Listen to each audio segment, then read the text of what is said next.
주여 우리의 이김이 주께로 말미암고 주의 복음의 말씀으로 말미암는 줄로 믿사오니 내적 우리의 영성이 든든해지게 하시고 우리의 속사람이 강건하여지게 하시고 참으로 하는 짜증나는 무더위 가운데에 많이 눌려있는 세태 가운데서 참 자유할 수 있는 은혜를 베풀어 주옵소서.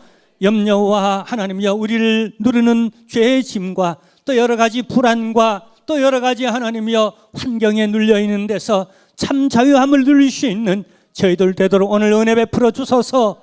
힘을 얻길 원합니다. 진리가 너희를 자유하게 하리라고 하신 주님이시여 진리를 알길 원합니다. 진리를 만나길 원합니다. 진리 속에 변화받고 힘을 얻고 새로워지길 원합니다. 주여 역사하소서. 우리의 젊은이들이 그러하게 하시고 참으로 하나님의 폭발되어지는 하나님의 그런 감정에 눌려 살지 말게 하시고 하나님의 감정을 이룰 수 있는 환경을 이룰 수 있는 진리를 만나게 하시고 진리가 우리의 마음을 주장하게 하시고 진리가 우리의 철학과 신념과 신앙이 되게 하시고 그것 중심으로 모든 걸 바라보며 모든 걸 이기며 모든 걸 용서하며 모든 걸 포용하며 모든 것 손잡고 넉넉히 승리하며 나갈 수 있는 우리 성도 될 수 있도록 도와주옵소서. 여러분 수련회 은혜 가운데 다들 잘 마치게 하시니 감사합니다. 우리 유치부 수련회, 유초동부 수련회, 중고동부 청년부 수련회, 우리 당회 수련회까지 은혜 가운데 잘 마쳐서 너무나 고맙고 감사합니다. 이제 후반기 사역 힘내어 하나님 우리 교회로서 해야 할 일들 잘 감당해 나가도록 도와주옵시고 이제 35살의 청년과 장년의 나이로 젊어드는 우리 한길교회가 새로운 전환점을 맞이할 수 있는 그런 비전이 있게 하시고 하나님의 지나온 역사를 공고히 다지며 새 역사를 펼쳐나갈 하나님의 새로운 역사 준비해 나갈 수 있는 저희들 될 수 있도록 도와주옵소서. 이 나라 이 땅 고쳐 주옵시고 우리 군문에 나가 있는 아들들 기억해 주시고 세계 전쟁이 그치도록 특히 우크라이나 전쟁이 그치지도록 도와주시고 더위 먹지 아니하도록 이 백성 지켜 주옵시고 홍수 때문에 피해를 입는 중국 땅과 여러 또 유럽 여러 지역들이 있습니다. 주여 긍휼히 여겨 주시고 오늘 또 우리 성도들 지켜주시되 태중의 아이를 지켜주시고 젖먹이 아이들을 하나님 지켜주시고 우리 연로하신 부모님들 연로하신 우리 성도님들도 은혜 가운데 지켜주시고 여름철 사업해 나가고 있습니다. 하나님 도와주세요. 은혜 베풀어 주옵소서. 또한 휴가철입니다. 잠시 쉴 수 있는 하나님의 그런 짬도 주시니 고맙습니다. 잘 쉴 수 있는 은혜도 베풀어 주옵소서. 이 시간 말씀이 역사하여서 말씀이 역재료가 되어지고 우리의 비전이 되고 꿈이 될 수 있도록 도와주옵시고 찬양하는 성가대 위에 특별한 은혜 베풀어 주옵소서. 하나님의 예물 드립니다. 믿음을 다하여 드려오니 이 예물 받아 주옵시고 우리 장로님들 사업이 잘 되길 원합니다. 우리 권사님들 사업도 잘 되길 원합니다. 우리 집사님들과 온 성도님들의 사업터에 축복해 주옵시고 직장생활에 은혜 베풀어 주옵소서. 예수님의 이름으로 기도하옵나이다. 아멘. 주님 고맙습니다. 할렐루야 감사합니다. 아멘. 아멘.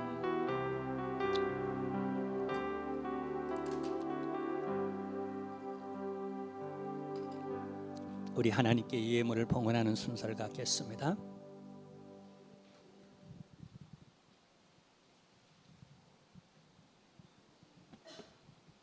네, 우리 청년부 김동천 우리 청년이 11절을 비롯해서 우리 각양 우리 하나님께 예물을 드렸습니다. 하나님의 말씀은 오늘은 사사기제 7장 그 가운데 15절에서 우리 23절까지 말씀을 우리 함께 보시겠습니다. 7장 우리 15절입니다. 기드온이 그 꿈과 해몽하는 말을 듣고 경배하며 이스라엘 진영으로 돌아와 이르되 일어나라 여호와께서 미디안과 그 모든 진영을 너희 손에 넘겨주셨느니라 하고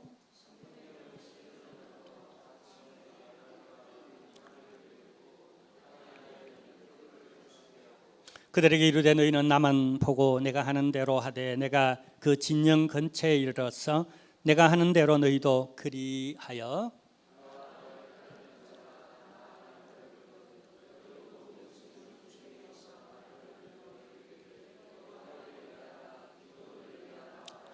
기드온과 그와 함께한 100명이 이경초에 진영 근처에 이른즉 바로 파수꾼들을 교대한 때라.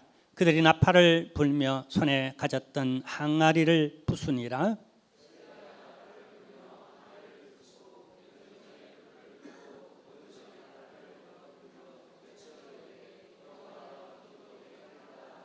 각각 제자리에 서서 그 진영을 에워싸매 그 온 진영의 군사들이 뛰고 부르짖으며 도망하였는데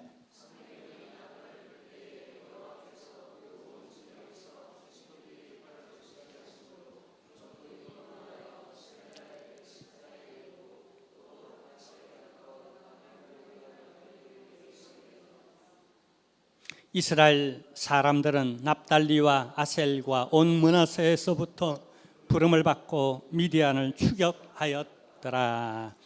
아멘. 우리 광고 시간입니다. 더운 날씨에 잘들 지내셨죠? 수고 많습니다. 여름 건강 그렇게 잘 하셔서 여름 나기를 잘 하시기를 바라고요. 우리 감사한 것은 우리 여러분의 기도와 또 응원 그리고 또 관심 속에서 또 지원 속에서 여러 우리 각종 여름 행사를 은혜 가운데에 한 건에 또 불미스러운 일 없이 또 은혜 가운데 우리 잘 마쳤고요. 우리 아이들로부터 청년들에 이르기까지 많은 은혜를 받았다는 또 보고를 받았고요. 수고해 주신 교사 선생님들과 또 우리 여러 또 봉사해 주신 분들께도 감사를 드립니다. 우리 교회는 복음 운동하는 교회입니다. 그렇게 또 제 또 사역의 핵심 또 주제이기도 하고요. 그래서 부지런히 우리 기도하면서 또 말씀 또 여름에는 또 힘들겠지만 말씀을 계속 또 읽는 운동, 또 성경 공부하는 운동, 또 묵상하고 암송하는 운동을 계속해 주시기를 바라고요. 제자훈련 성경일독 학교는 또 이렇게 이제 지금은 우리 사모반들이 운영되고 있습니다. 위에서 기도해 주시고요. 우리 셀 리더 모임에는 이제 3월 13일 주일부터 그렇게 셀 리더 모임을 갖습니다. 각자 셀 또 리더들은 우리 셀원들을 위해 기도하며 또 교제하며 또 그렇게 보내시고요. 13일 주일날 셀 리더 모임을 갖도록 합니다. 아래 기도 제목 함께 수시로 생각날 때마다 기도해 주시기를 바랍니다. 이 시간은 우리 찬양단이 나와서 찬양하는 시간을 갖겠습니다.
우리 찬양가 실력이 점점 좋아지는 것 같습니다. 우리 전국구로 이제 합창대에도 나갈 실력이 된 것 같습니다. 우리 다시 한번 우리 더운 날씨에도 이게 연습으로 되는 일입니다. 그죠? 우리 한번 격려의 박수 다시 한번 하도록. 할렐루야. 네, 어느 똑똑한 초등학교 한 아이가 고민이 되었습니다. 그리고 좀 반박하고 싶었어요. 왜 예수님이 하나님의 아들인가? 합리적이지 않다는 거예요. 나름 똑똑하죠? 그런 생각까지 초등학교 저학년 아이가 생각할 줄 안다는 것이. 그래서 목사님을 찾아와서 따집니다. 보세요, 목사님, 하나님, 예수님 성이 다르잖아요. 그러니까 이게 주어온 그냥 자식도 아니고 어떻게 예수님이 하나님의 아들이냐. 이 얘기를 목사님이 듣고는 전혀 뜻밖의 얘기를 들어서 그냥 당황해서 할 말을 읽고 있는데 옆에 들고 있던 여자아이가 이 남자아이 뒤통수를 한 대 팍 갈겨주면서 야 이놈아 정신 차려라. 하나님, 예수님, 서양 사람은 뒷글자가 성이지 않느냐고. 그러니까 예수님, 하나님 똑같지 않느냐고. 예, 제가 얘기하고 싶은 것은 어떤 질문을 하는가, 뭐 때문에 갈등을 하고 있는가 하는 만큼의 수준이라는 거예요. 아이는 아이입니다. 그러나 만약에 어른이 이런 질문을 한다면, 우리 장로님이나 집사님이 이런 질문을 한다면 그건 아니올시다. 귀엽게 봐줄 수 있는 부분이 있습니다. 그러나 그렇지 못한 부분도 있습니다. 저는 지금 하나님과 저와의 관계를 잠깐 느낌이 들었다는 거예요. 내가 계속 유치원적 혹은 평신도적 이런 질문을 하나님 앞에 입이 뚫렸다고 막 해댄다면 하나님이 얼마나 골치 아프겠느냐라고 하는 거예요. 내 수준에 고민하기를 원하고 있고 내 수준에 그런 질문을 그걸 놓고 기도하기를, 또 그것 때문에 신앙생활 하기를, 교회 다니기를 원하지 않겠는가. 저마다 여러분들은 어둠에 좀 길을 걷고 있는 길손이십니까?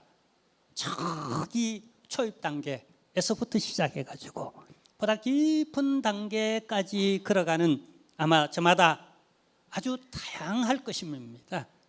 그러나 그럼에도 불구하고 있는 그대로를 하나님이 나를 받아준다는 사실, 저기 이제 문 앞에 있는 사람이나 저기 먼저 한 발 앞서 깊숙이 걸어나가는 사람이나 이 다양한 모든 것들을 그대로 받아주시는 우리 하나님, 속이야 썩으시겠지만 그래도 한량없는 넓은 은혜의 마음으로 포용하며 있는 모습 그대로 다 받아주시는, 다만 여기 속이려고 덤벼들어서는 안 된다는 겁니다. 우리가 가면을 벗고 허울의 옷을 다 벗어 내려놓고 있는 그대로 정직한 마음으로, 정직한 믿부신 우리 하나님을 진리는 그렇게 만나지기 때문에 깨끗한 양심과 깨끗한 마음과 깨끗한 그런 여러분 태도, 그런 자세, 마음 가운데 하나님의 자신을 투영해 말씀을 통해 성령을 통해 비춰주고 있다는 사실. 그래서 비움에 있는 모습, 다시 말하면 비운다는 건요, 내 수준 있는 모습 그대로 하나님 앞에 선다는 거예요. 할렐루야. 오늘 이런 자세로서 설 때에 진리를 발견하고 진리의 주인 되신 우리 하나님을 경험하는 그런 은혜만 있기를 주님의 이름으로 축원합니다. 우리는 사사기를 보면서 지난주에 300명의 용사와 기도원을 비롯한 300명의 용사와 그리고 적군들은 얼마나 많다고요? 예, 이것을 심리적으로 정서적으로 표현했습니다. 메뚜기 떼처럼 많다라고. 하늘을 새까맣게 중동 지방에 가면 메뚜기 떼들이 저기 팔레스틴 지역 가면 덮을 때가 있어요. 그처럼 온 산, 온 천지 그냥 적군들로 빽빽히 우겨 삼을 당하고 있는 우리의 모습, 숫자적으로도 성경은 이걸 표현하고 있어요. 13만 5천 명이었다고. 자, 제가 계산을 해봤습니다. 물론 수판을 들고요.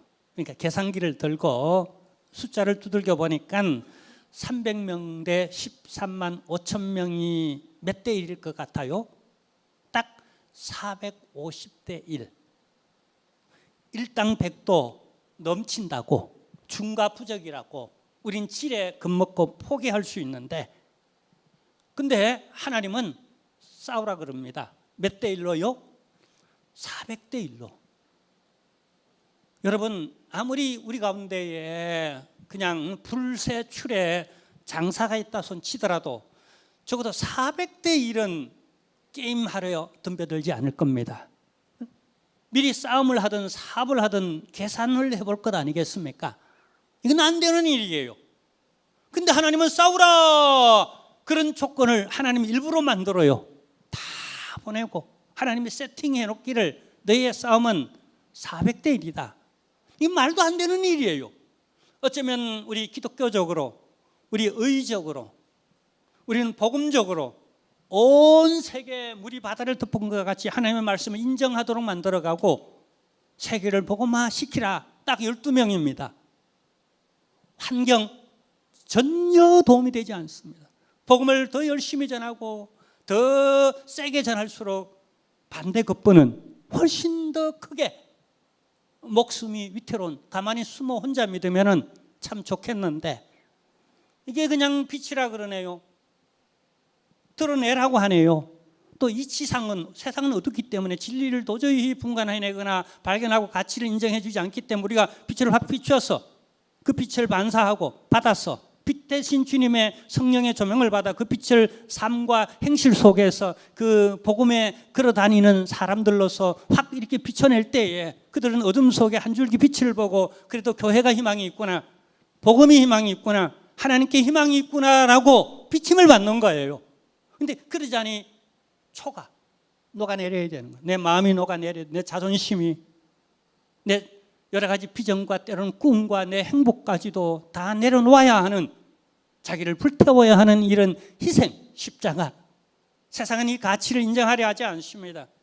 근데 하나님은 말도 안 되는 이런 싸움을 도전하라고 말해요. 그렇게 오히려 하나님 그렇게 몰아가고 있어요. 어쩌면 우리의 상황이, 우리가 한번 믿음으로 의로 도전해 보기에는 아예 생각조차 못하게 만드는 그 눌림, 이런 눌림이 있을 수 있다는 거예요. 근데 하나님은 왜 이렇게 만들까요? 우리를 왜 이렇게 몰아갈까요? 오늘 이 말씀을 통한 이 메시지, 우리가 직접 경험하는 바는 되지 못하지만은 오늘 성령님 안에서 함께 같이 공유할 수 있는 은혜, 기적적인 은혜와 능력이 있어서 내 삶을 조명시키고 내 처지를 조명시키고 있는 모습 그대로 내가 나와, 주님 내 형편이 꼭 이렇습니다. 이 안에서 내가 믿는 나의 하나님은 누굽니까? 그리고 이 속에서 나의 진리는 뭡니까?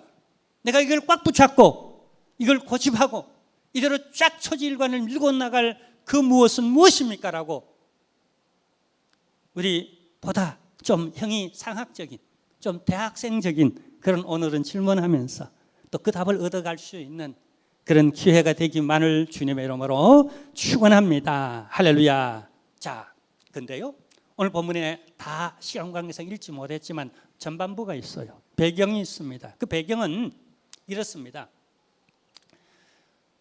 그렇게 싸우겠다고 군사도 모집하고 이제 선전포고도 하고 같이 이제 진영이 맞짱 뜨고 있는 대치 상태에 있어요. 인간인지라 견물생심 아니겠어요? 눈을 통하여서 좋은 것만 들어오면 얼마나 좋겠습니까마는, 근데 환경이라는 게 늘 어떻게 그렇습니까? 근데 두려워요. 무서워요. 기도원은 누굽니까? 지금 사령관 아닙니까? 지도자 아니겠어요? 지도자가 뭔가 쫄리거나 무서우면 겸손하는 것 좋습니다. 겸손한 미덕은 있어야 됩니다.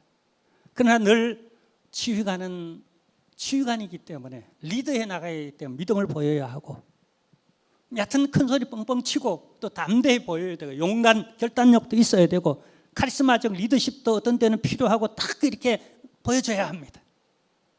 근데 생각이 너무 많아지다가 보면, 보이는 현실이 눈에 확 이렇게 들어오다 보면 쫄립니다.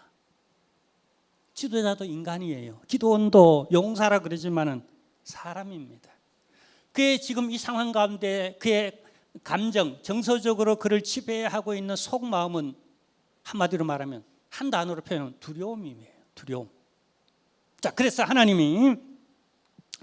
그러면 하나님이 어떻게 할까요? 대안이 있을까요? 대안이 없을까요? 한번 따라 할까요? 하나님께는 다 대안이 있다. 그래서 우리가 하나님을 찾는 거예요. 여러분의 삶을 가지고 나온 줄로 압니다. 여러분 존재 자체만 있는 게 아니라, 여러분은 숨을 쉬고 땅에 발을 붙이고 살아가는 동안 여러분의 삶 자체가 여러분의 존재요, 여러분의 생활이요, 여러분의 삶입니다. 그래서 지금 내 삶을 가지고 하나님께 예배 드리는 거예요. 그리고 우리는 삶적인 이런 부분에 오늘 해석이 돼야 되는 거예요. 그래서 내 모든 현실을 가지고 지금 1대 450, 300용사가, 우리 교회 같은 300용사가 지금 세상과 맞짱 떠야 하는, 세상에 그 많은 세계관, 그 많은 과학자들, 합리적 이성적 생각을 가진 사람들, 그 많은 안티들, 우리 어떻게 이겨먹을 수 있어요? 중과부적이에요. 이길 수 있는 방법이 없어요. 그런데 하나님은 이 상황 가운데 오늘 우리를 집어넣고 있어요. 우리의 상황이 우겨삼을 당하고 있잖아요. 대안이 없어요? 하나님께는 다 대안이 있다. 이 명제 잊지 마시길 바랍니다. 어떤 대안인가? 자, 하나님은 이렇게 말합니다. 자, 우리 함께 보도록 하겠습니다. 여기 오늘 본문에 보면은요, 13절입니다. 자, 오늘 본문은 여기서부터 출발해요. 기도원이 그곳에 이른즉 어떤 사람이 그의 친구에게 꿈을 말하여 이르기를, 보라, 내가 한 꿈을 꾸었는데 꿈에 보리떡 한 덩어리가 미디안 진영으로 굴러 들어와 한 장막에 이르러 그것을 쳐서 무너뜨려 위쪽으로 엎으니 그 장막이 쓰러지더라. 지금 꿈 얘기를 하고 있어요. 그런데 이 꿈 얘기만 나오면은 제가 늘 강조하는 게 있습니다. 제 철학이고 제 신념이에요. 또 제 인생이에요. 인생이에요. 제가 좋은 것 하나 가르쳐 드릴까요? 저는 인생관이 어떤가, 목회관이 어떤가, 혹은 설교관이 어떤가 라고 물을 때, 대인간관계가 어떤가라고 물을 때에 제가 늘 하는 말이 있습니다. 제가 가르쳐 드릴까요? 네, 뭐 차라도 한 잔 사주면 내가 쉽게 가르쳐 드리는데, 그렇지만 제가 또 그저 받았으니 또 그저 제가 드릴게요. 한번 따라하십시다. 대신에 한번 따라해 주세요. 꿈보다 해몽이다. 언제나 그렇습니다. 똑같은 꿈 같은 그런 악몽 같은 현실, 어쩌면 악몽보다도 더 힘든 현실을 만날 수도 있어요. 우리 가운데 어떤 분은 분명히 그럴 겁니다. 또 어떤 때는 정말로 기쁨 그 자체만큼씩이나 천국을 경험할 수도 있어요. 그런데 언제나 그 상황보다도, 그 현실보다도 해석이 중요하더라고요. 그 지혜로운 사람이. 그런데 저는 언제나 흑자 계산합니다. 그렇게 돼야 제가 우울증에 안 걸려요. 수많은 사람 대하잖아요. 이런저런 수많은 얘기를 100이면 100, 1000이면 1000, 각자의 얘기, 각자의 환경 속에서 얘기하고 사정 속에서 얘기하잖아요. 내가 어떻게 다 수용할 수 있어요? 근데 저는 늘 결국은 꿈보다 해몽이에요. 내가 좋게 받아들이면 돼요. 유익하게 받아들이면 내가 돼요. 근데 왜 때로 하나님은 꿈을 통하여 역사하실까 하는 문제는 우리가 생각해 볼 부분이 있어요. 여러분, 꿈은 일반적으로 우리가 정서적으로 혹은 심리적으로 혹은 잠재의식적으로 늘 우리는 생리적으로 꿈을 꿉니다. 우리 그 생리 현상, 그 육체적 생리 현상들이 있듯이 정신세계 혹은 무의식세계, 의식세계가 서로 넘나들면서 우리는 심리적인 그런 여러분 그런 생리적 그런 현상이 일어나고 있고 여기도 해소가 필요해요. 솔루션이 필요해요. 그래서 하나님은 우리 인간 존재를 이런 존재로 만들었어서 심리적으로도 또 혹은 정서적으로도 이걸 해소할 수 있는 통로를 만들어준 게 꿈이에요. 그래서 우리는 수도 없이 꿈을 꿉니다. 대부분 기억 못해요. 특별하게 아주 악몽을 꾸거나 너무 좋은 꿈을 꾼다거나 혹은 일어나기 직전에 꿈을 꾼다거나 너무 충격적이어서 꿈꾸다가 깨어나버린 이런 꿈들은 우리가 기억할 뿐이에요. 자, 그래서 대부분의 꿈들은 한마디로 이렇습니다. 한번 따라 할까요? 개꿈이다. 돼지 꿈 꿨다고, 똥 밟는 꿈 꿨다고 우리 어떤 장로님이 지난번에 보니까 뭐 로또 하나를 샀다 그러는데 꽝이었다 그래요. 그 꽝입니다. 그러면 꿈은 모든 것이 의미가 없는 것인가? 대부분 그렇습니다만 특별히 성경을 보면요, 하나님 의미 있는 꿈을 꾸도록 하시는 하나님임을 요셉이 그래했습니다. 비전을 갖도록 하기 위해서. 다니엘이 그렇습니다. 세계 앞으로 돌아가는 역사를 이해시키도록. 그 고대 사회 가운데서 현대 사회를 어떻게 알 수 있겠어요? 신약 시대의 교회사를 어떻게 이해할 수 있겠어요? 그래서 하나님은 잠시 잠재의식을 멈추는 그 시간대, 그게 잠자는 시간대, 내 의식이 잠자고 있는 시대가 내 무의식 세계에서 설득시키는 거예요. 야곱이 그러합니다.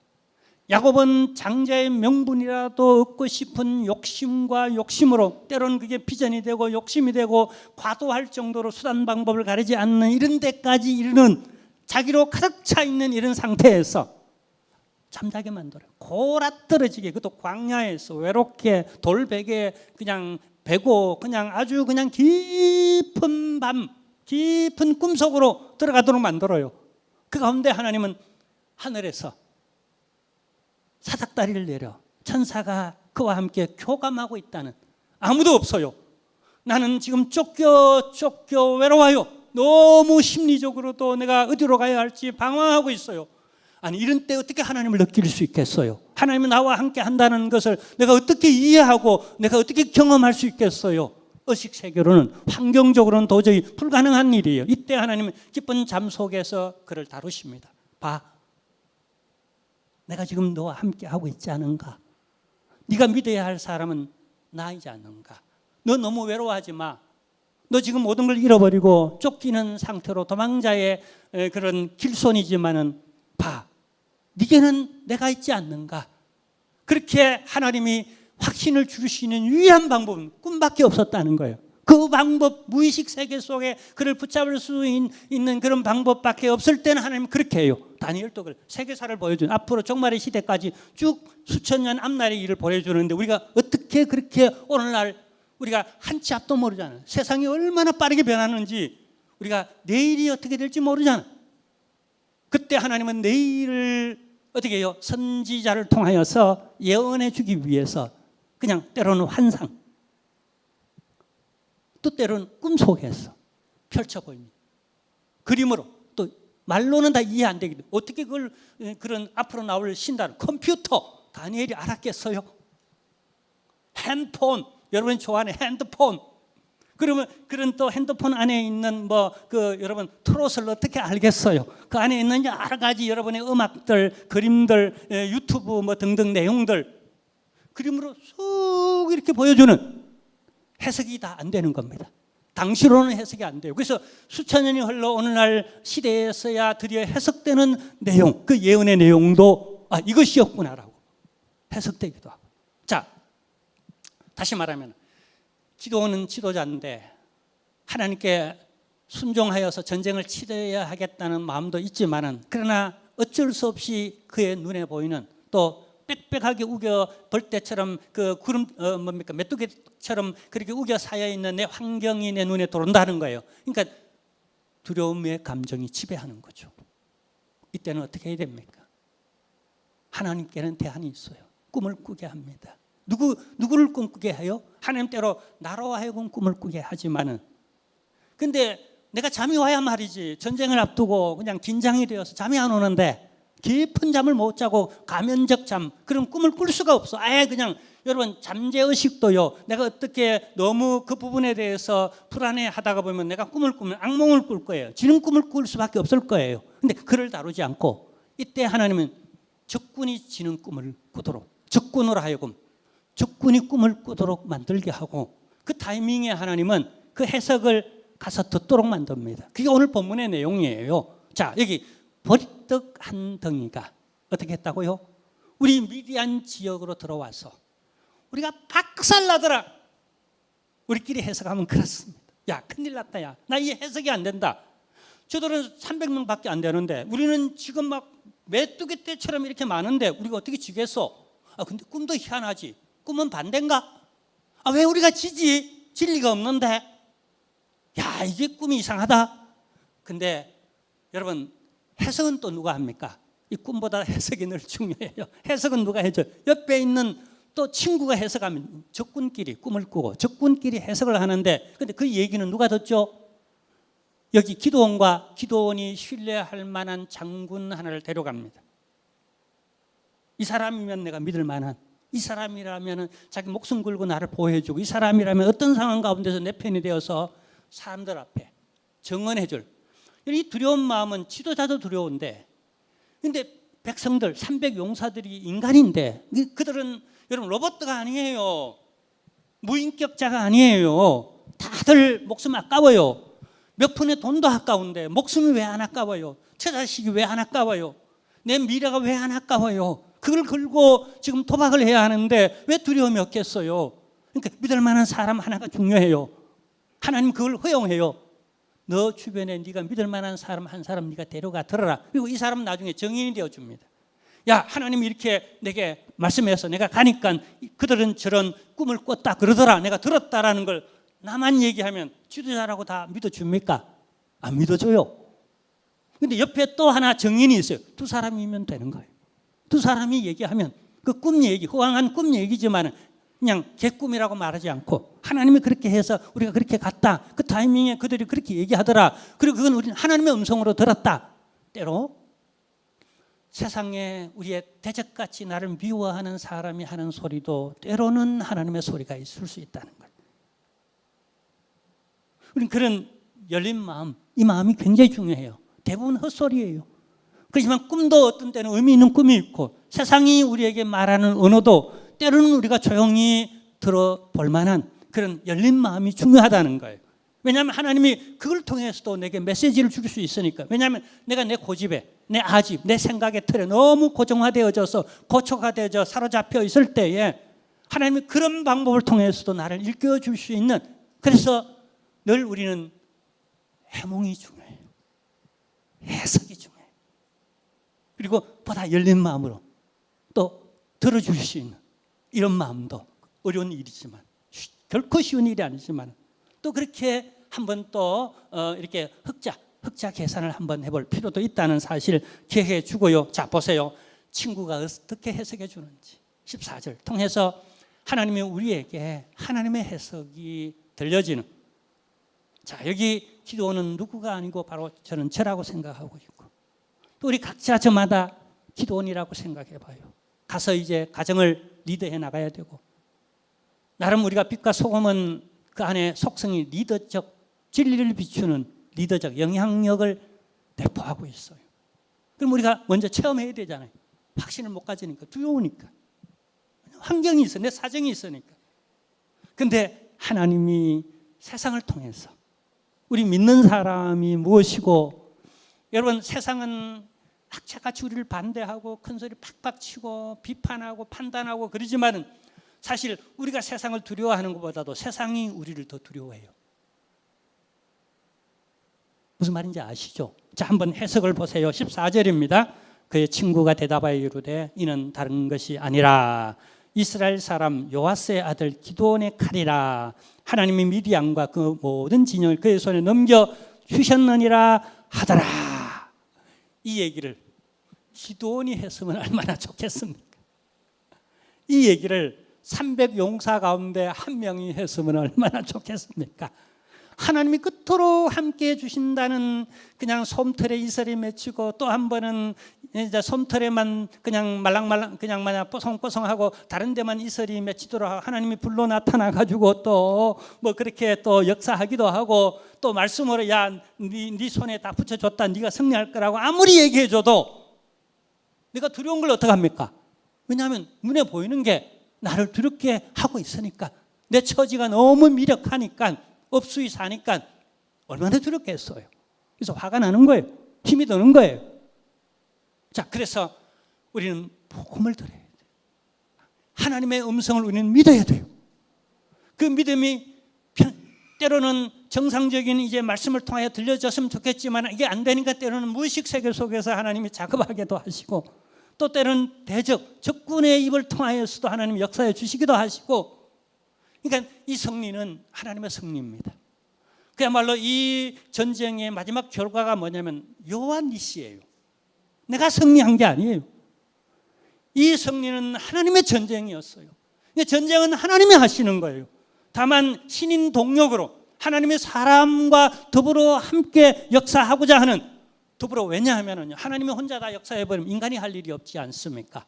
그러니까 사람을 통하여, 그러니까 그 사람이 하나님을 믿을 수 있도록, 그 믿는 사람을 통해 또 다른 사람이 하나님을 믿을 수 있도록 하기 위해서, 그리고 하나님은 사람을 얼마나 사랑하고 얼마나 효용 가치 있게 사용하기를 원하시는지, 이런 모든 종합적 복합적 하나님의 의도가 여기 다 깔려 있어요. 자, 근데 드디어 용기를 얻었습니다. 누가요? 기도원이. 이쯤 해도 안 되는 건 그건 어쩔 수 없습니다. 근데 기도원이 참 훌륭한 것은 그가 여러 가지 약점, 소심했죠, 비겁했죠, 그냥 잘 못 믿었죠, 그냥 순순히 못 따랐죠. 여러 가지 약점이 있음에도 불구하고 기도원하며 하나님은 기도원을 이렇게 높이 드는 것은, 우리가 기도원이라고 참 존경하는 것은 결국은 하나님의 설득에 마지막까지 뻗당기지 않았다는 것, 이것 아니겠어요? 우리 다 그렇지 않습니까? 대화를 나누고 설득하고 얘기하다가 보면 양보해줘서 결국은 너무 고맙게 생각하는, 그거 아니겠어요? 왜냐하면 하나님이 나에 대해서 그랬어요. 또 내가 철들어가면서 내가 뻗당기다가 하나님의 설득에 의해서 내가 결국은 내려놓아야 되겠군. 이런 오랜 여러분 시행착오와 과정 속에서 내가 경험하는 바, 하나님은 그렇게 역사하시더라고요.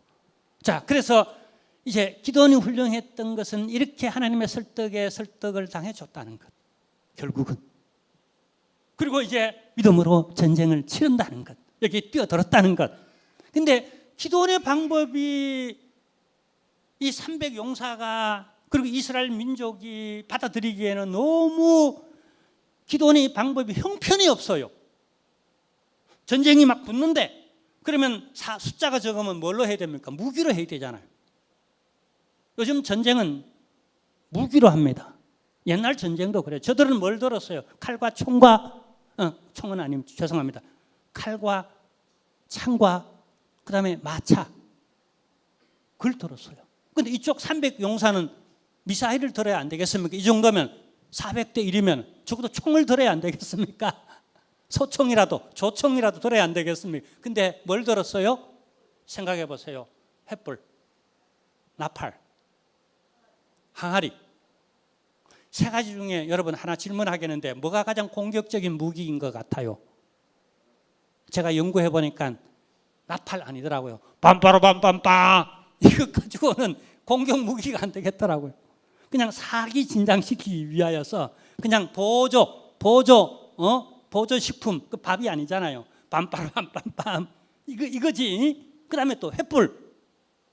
아니, 야간 지금 기습 작전으로 이게 지금 전쟁을 치르는데, 적어도 여러분 수가 아주 적고 상대가 수가 많을 때는 전쟁의 방법은 대부분 기습 전쟁밖에는 다른 방법이 없어요. 그래서 기습 전쟁을 지금 치르고 있는 거예요. 이 횃불 도움이 됩니까? 안 됩니까?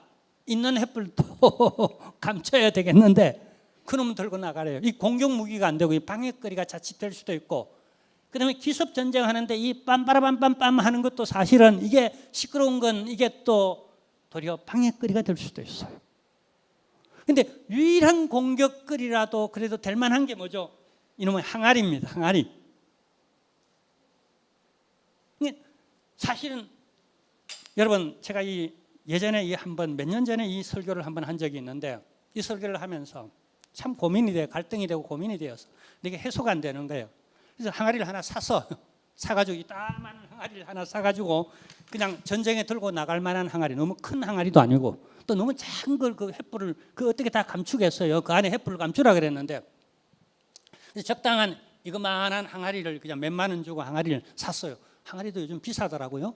하여튼 근데 그걸 들고 300명이 이제 전쟁하러 나가는데, 이게 제가 한 일주일 동안 만지작거려 봤습니다. 설교하면서 이렇게 해도 보고 저렇게도 보고 여기다 올려놓기도 하고 바깥에 내보기도 하고 불로 달고 보기도 하고 댕댕댕댕 한번 소리를 한번 쳐보기도 하고, 이게 내가 전쟁의 무기가 될 만한가? 이게 무슨 의미인가? 생각해 보니까 아무런 도움이 안 돼. 그래서 마지막 토요일 날을 집어 던져버리니까 소리도 크게 나지 않아. 퍽 하고 깨지더니 요란스러운 소리도 나지 않아요. 그냥 퍽 하고 소리 나더니 그냥 끝이요. 그 무슨 조각을 주워가지고 칼 삼고 창 삼아가 전투할 조각이 안 나오더라고요. 아무것도 아니야. 근데 물론 나는 할 만해. 그게 하나님의 방법이니까. 하나님은 그렇게 하라니까. 나는 그렇게 해요. 근데 내가 그 다음에 문제가 생깁니다. 성도들에게 얘기할 때, 여러분, 형편상은 중과부적입니다. 그러나 한번 붙어보십시다. 그리고 제시하는 방법이 도저히 엉뚱한 방법이랍니다. 여러분, 쇠붙이 그런 여러분 그 전쟁 무기가 없다면 농사 도구, 홈이라도 들고 나오세요. 곡괭이라도 들고 나오고 낫이라도 들고 나와서 한번 합시다. 그러면 그건 이해가 됩니다. 그럼 대안이 돼요. 근데 이게 말도 안 되는 얘기예요. 여러분, 설득됩니까? 설득돼야 뭔가 순종하고 따르든지 네 하고 아멘 하고 하잖아요. 안 돼요. 근데 여러분 보세요. 가만히 두고두고 묵상하고 생각하다 보면 우리의 믿음의 범주라는 게 대부분 이 카테고리 안에 있어요. 내가 이 카테고리 안에 들어오는가? 내 생각이, 내 말이, 내 행동이 들어오는가? 아니면 바깥에서 바라보는가? 내 시점. 내 시점이 내 현 주소가, 믿음이라고 하는, 믿음의 생활하는 내 속 사람의 지금 현 주소가 어디에 머물고 있는가? 이게 중요하더라니까. 대부분 이게 쉽지 않아요. 그래서 인생은 갈등이에요. 전쟁이에요. 막 부부간에 합리적인 것도 가지고 다투잖아요. 근데 너무 불합리한 건 다투게 마련이고 갈등이 일어나게 그건 마련이에요. 왜 하나님은 그러면 이렇게 불을 질러 놓을까요? 좀 설득력 있게 딱 한 마음, 한 뜻, 한 입술, 한 비전을 가지고 그렇게 팍 나가도 이길까 말까 한 전쟁이잖아요. 근데 왜 대도 안 하는 일에 한 마음, 한 뜻이 되어서 힘을 합쳐가지고 대동단결해서 가서 팍 싸우도록 이렇게 만들까요? 그것도 하나님 직접 나와서 백성들을 설득시켜주면 얼마나 좋겠습니까? 근데 기도원 보고 그렇게 하래요. 이 말이 되는 일입니까? 그러니까 두렵기만 한 거죠. 끝내 두렵기만 한 거죠. 근데 하나님은 이 방법으로 승리하셨어요. 그래서 당신을 드러내십니다. 뭐라고요? 따라하십니다. 여호와니시. 이 승리는 무기가 좋아서 승리한 게 아니에요. 사람의 방법이 좋아서 승리한 게 아니에요. 우리가 수가 많아서 이긴 것도 아니에요. 이건 절대적 하나님의 승리였어요. 그래서 우리는 여호와니시, 여호와의 깃발, 여호와니시란 말이 여호와의 깃발이라는 뜻이에요. 하나님을 깃발로 삼아서 그분의 깃발, 태극기를 휘날리며, 그게 다 의미가 있어요. 이게 고대 사회에 성경에 나타난. 근데 이들이 전쟁을 하면서 하나 외치는 외침이 있었습니다. 그 외침이 뭔지 아세요? 자, 그 외침을 보면은요, 여기 이렇습니다. 제가 이 부분에 이렇게 참 의미를 굉장히 두고 있는데요. 여기 위하였습니다. 위하여. 18절 19절에 보면은요, 위하여라는 말이 나옵니다. 여기서 사람들이 뭘 여러분 습관적으로 문화가 되었냐, 오늘날까지 이 문화가 전달되는데 위하여 여러분 어디서 많이 안 들어봅니까? 주로 여러분은 위하여 어디서 합니까? 술집이라고요? 많이 가보셨습니까? 여기서 나왔다니까요. 이 사람들이 뭘 모르고 얼마나 진리를 오용하는가. 근데 여기 위하여라는 말을 누구를 위하여요? 여러분, 여호와를 위하여, 기도원을 위하여 동격을 놓고 있습니다. 왜입니까? 이 순간은요, 기도원의 방법을 순종하는 게, 기도원을 따르고 순종하는 게 여호와를 위하여 여호와께 순종하고 따르는 거예요. 이 일치의 갈등이 생길 때가 없잖아. 종종 있습니다. 이 분별을 우리가 좀 할 줄 알아야 돼. 근데 이들은 전쟁을 하면서 목숨을 걸죠. 그죠? 목숨을 걸면서 우리가 한번 힘을 합쳐 뭘 한번 해보자 이런 의미예요. 위하여라고 하는. 근데 그 목적이 누구죠? 여호와. 그리고 기도원. 기도원은 뭐죠? 기도원의 인격이나 사람이 아니에요. 하나님의 뜻을 행하는 바로 하나님의 그 뜻이에요. 하나님과 그분의 뜻을 위하여. 그게 하나님의 방법이었으니까. 그렇게 하고자 하는 게 하나님의 뜻이었으니까 우리가 위하여라고, 뭘 위하여 목숨을 걸고, 뭘 위하여 진실해야 하고, 뭘 위하여 열심히고, 뭘 위하여 순종해야 되는가? 여기에 바로 하나님의 이 목적. 그래서 하나님은 다 걷어치우고 다 보내버리고 그냥 두려워하는 사람도 보내버리고 딱 그냥 할 만한 300명, 아니 이게 될 만한 사람도 아닌, 그냥 준비되지 않은, 이 기도원조차도 준비되지 않았던 사람이지만은 여호와 니시의 하나님의 깃발을, 승리의 깃발을 상징하는 여호와의 깃발을 휘날리게 하도록. 여러분 불리합니까? 우겨삼을 당하고 있습니까? 도저히 안 될 것 같습니까? 그래서 믿음은 바라는 것들의 실상이요, 보지 못하는 것들의 증거라고 하는, 선진들이 이로써 증거를 얻었다라고 하는 기도원이 바로 그 증인이라는 사실, 우리 믿음의 카테고리 안으로 다시 한번 들어와서 이 지점에서 하나님이 내게 제시하는 방법이 뭔가, 어떻게 하면 되는가, 우리가 하나님은 그걸 바라보고 그걸 믿음으로, 우리의 믿음으로 바라보시고 하나님의 일은 하나님이 하십니다. 전쟁은 여호와께 속했고 여호와 니시를 경험할 수 있는 오히려 좋은 기회라고 생각하시고, 우리 함께 같이 여러분 어려운 지금 상황에 놓여 있는 것 저도 알고 안타깝고요, 하나님 다 잘 아실 줄로 믿습니다. 그래서 여러분의 승리가 여호와의 깃발, 하나님의 깃발, 하나님의 승리를 드러낼 수 있는 간증의 주인공들이 될 수 있는 전례의 기회라는 사실 또한 꼭 기억하시고, 이 더위 가운데 건강 유의하시고 힘내시기를 주님의 이름으로 축원합니다. 여러분 사랑합니다. 하나님 아버지 감사합니다. 은혜 가운데 우리가 살아갑니다. 그러나 현실이 너무 힘듭니다. 그러나 이런 가운데서도 우리가 믿음의 범주 안에 있게 하시고 또 믿음으로 나가 하나님이여 싸우게 하시고 여호와 니시를 경험할 수 있는 저희들을